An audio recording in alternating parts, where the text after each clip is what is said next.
So hello and welcome to our YouTube channel. আজকে আমরা general knowledge নিয়ে আলোচনা করবো। তো চলো বন্ধুরা, ক্লাসটা অবশ্যই তোমরা সাবস্ক্রাইব করবে। কোশ্চেন নাম্বার 1, বিশ্ব ডায়াবেটিস দিবস কবে পালিত হয়? সঠিক উত্তর 14ই নভেম্বর। কোশ্চেন নাম্বার 2, আন্তর্জাতিক ভাষা দিবস কবে পালিত হয়? সঠিক উত্তর 16ই নভেম্বর। কোশ্চেন নাম্বার 3, সার্বজনীন শিশু দিবস কবে পালিত হয়? সঠিক উত্তর 20 নভেম্বর। কোশ্চেন নাম্বার 4, বিশ্ব ক্যান্সার দিবস কবে পালিত হয়? সঠিক উত্তর 4ই ফেব্রুয়ারি। কোশ্চেন নম্বর 5, বিশ্ব বেতার দিবস কবে পালিত হয়? সঠিক উত্তর 13ই ফেব্রুয়ারি। কোশ্চেন নম্বর 6, আন্তর্জাতিক মাতৃভাষা দিবস কবে পালিত হয়? সঠিক উত্তর 21শে ফেব্রুয়ারি। কোশ্চেন নম্বর 7, বিশ্ব স্বাস্থ্য দিবস কবে পালিত হয়? সঠিক উত্তর 7ই এপ্রিল। কোশ্চেন নম্বর 8, বিশ্ব ম্যালেরিয়া দিবস কবে পালিত হয়? সঠিক উত্তর 25শে এপ্রিল।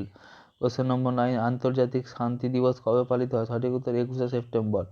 কোশ্চেন নম্বর 10, বিশ্ব মেধা সম্পত্তি দিবস কবে পালিত হয়? সঠিক উত্তর 26শে এপ্রিল। তো চলো বন্ধুরা, ক্লাসটা আমরা এখানে শেষ করছি। Thank you.